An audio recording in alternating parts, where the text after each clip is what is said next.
গ্রুমে ঝাঁঝালো spray, মৃত্যু চিকিৎসাধীন রোগীর। গাফিলতির অভিযোগে বেসরকারি হাসপাতালে বিক্ষোভ।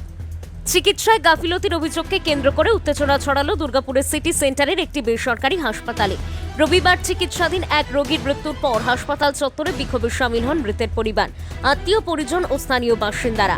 হাসপাতাল কর্তৃপক্ষের বিরুদ্ধে অবহেলা ও দায়িত্বজ্ঞানহীনতার অভিযোগ তুলে ঘটনার নিরপেক্ষ তদন্ত এবং দোষীদের বিরুদ্ধে কঠোর ব্যবস্থা নেওয়ার দাবি জানানো হয়। মৃতের নাম রাজকুমার মণ্ডল। তিনি দুর্গাপুরের বেনাচিতির বাসিন্দা ছিলেন। পরিবারের অভিযোগ, চলতি মাসের 23 তারিখ চিকিৎসক তাকে হাসপাতাল থেকে ছুটি দেওয়ার নির্দেশ দিলেও স্বাস্থ্য বীমা সংক্রান্ত সমস্যার কারণ দেখিয়ে হাসপাতাল কর্তৃপক্ষ তাকে ছাড়েনি।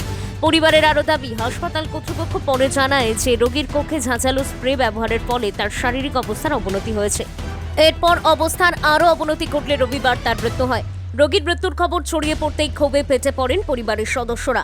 হাসপাতালের সামনে বিক্ষোভ দেখিয়ে তারা অভিযোগ করেন, সময় মতো রোগীকে ছেড়ে দিলে এবং যথাযথ সতর্কতা অবলম্বন করা হলে এই মৃত্যু এড়ানো যেত।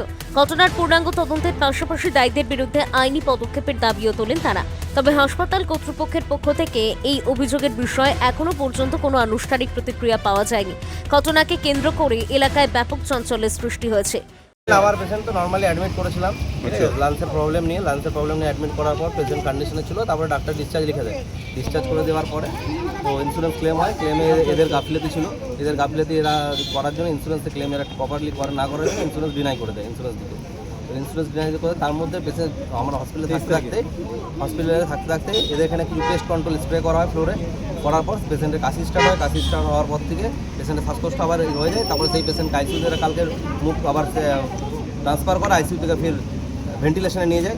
এখন সকালে আমার বলছে পেশেন্ট এক্সপায়ার করে গেছে। নিয়ে এখন কি বলছে হাসপাতাল এখন হসপিটাল বলছে কিছু একটা ইয়ে করতে, তো নালে যদি টাকা পেমেন্ট কি করবেন না যেটা করুন, নালে আমাদের তো খরচা হচ্ছে, নালে আপনারা এখন স্বাস্থ্যসাথী কার্ড দিন, তাহলে আমরা স্বাস্থ্যসাথী কার্ডের থেকে মানে স্বাস্থ্যসাথী কার্ডে কি ভর্তি ছিল? না, আমার মেডিক্লেম কার্ডে ভর্তি ছিল। মেডিক্লেম কার্ডে ভর্তি থাকার জন্য মেডিক্লেম কার্ডে এরা যেটা এদের যে প্রসিডিওর আছে, যে এদের এস্টিমেট পাওয়ার পরে যখন ওটা ওভার হয়ে যায় এস্টিমেট দিতে হয় হসপিটালকে। সেই হসপিটাল সেটা এস্টিমেট দেয়নি। তারপর আপনাদের কাছে কোন টাকার জন্য চাপ দিচ্ছিল? এখন টাকা কাল থেকে তো আমার উপর চাপ আসছে পেমেন্ট করার জন্য, যেহেতু মেডিক্লেম ডিনাই হয়ে গেছে তো আমাকে পেমেন্ট করতে হবে।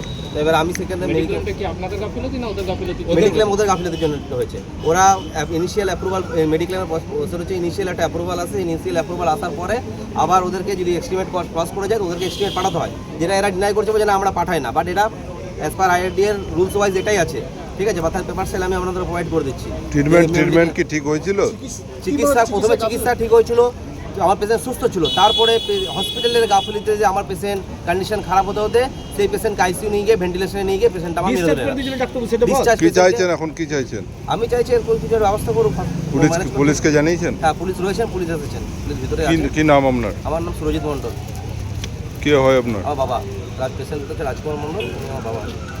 ছুটি দিয়ে রিলিজ করে দিয়েছে। তারপরে সেখানে রুম স্প্রে করা হয়েছিল ভাই পেস্ট কন্ট্রোলের জন্য, হয়তো সেটা হ্যাঁ, সেটার জন্য ওনার অসুস্থতা হঠাৎ বেড়ে যায় এবং তার মৃত্যু হয়। এই অভিযোগটা সেটার জন্য মৃত্যু না, ওনার মৃত্যু হয়েছে রিজন লেখা আছে কার্ডিয়াক অ্যারেস্ট, ঠিক আছে। ওনার যেটা হয়েছিল, উনি অলরেডি যখন অ্যাডমিশনে আসেন ওনার তখনই একটা এন্টায়ার লাংস ফেলিওর নিয়ে কিন্তু উনি এখানে এসেছিলেন লাইফ কেয়ারে। ওনার এক সাইডের lungs working and other lung একদম টোটালি ফেলিওর। সেখান থেকে উনি রিকভার করেছিলেন 23rd-এ। 24th-এ স্যার ডিসচার্জের জন্য ওনাকে বলা হয়। ফিউমিগেশন করাতে পেশেন্ট নিজে বলে ওনার ফিউমিগেশনের জন্য শ্বাসকষ্ট শুরু হয়। তো সেক্ষেত্রে ডক্টর ওনাকে বাইপাস সাপোর্ট দিয়ে হতে পারে যে ওনার যে অ্যাজমা অ্যাটাক আছে সেটা ট্রিগার হয়েছে, কিন্তু সেটার জন্যই যে কার্ডিয়াক অ্যারেস্ট সেটা না, ওনার অলরেডি একটা লাংস ফেলিওরই ছিল। হ্যাঁ, ওই লাং ফেলিওর নিয়ে উনি এতদিন ধরে ছিলেন, 2 থেকে 2.5 বছর ধরে উনি লাং ফেলিওর ট্রিটমেন্টেই ছিলেন। তো পেশেন্টকে আমরা আইসিইউতে শিফট করি। পেশেন্ট রিলেটিভদেরকেও বলা হয়েছে। পেশেন্ট যেদিন ওরা বলছেন, মানে এখন ওনারা বলছেন স্প্রের জন্য, যখন জানানো হয় ওনাদের মানে বিগত 24 তারিখ থেকে টিল ডেট, মানে আজকের দিনে, মানে এখন পেশেন্ট এক্সপায়ার করেছে, আজকে ওনারা বলছেন স্প্রের জন্য এক্সপায়ার করেছেন, কিন্তু কাল বা তার আগের দিন অবধি ওনাদের তরফ থেকে আমাদের কাছে ফাইন্যান্সিয়াল কনসিডারেশনের জন্য রিকোয়েস্ট এসেছিল, সেটা আমরা করেও ছিলাম।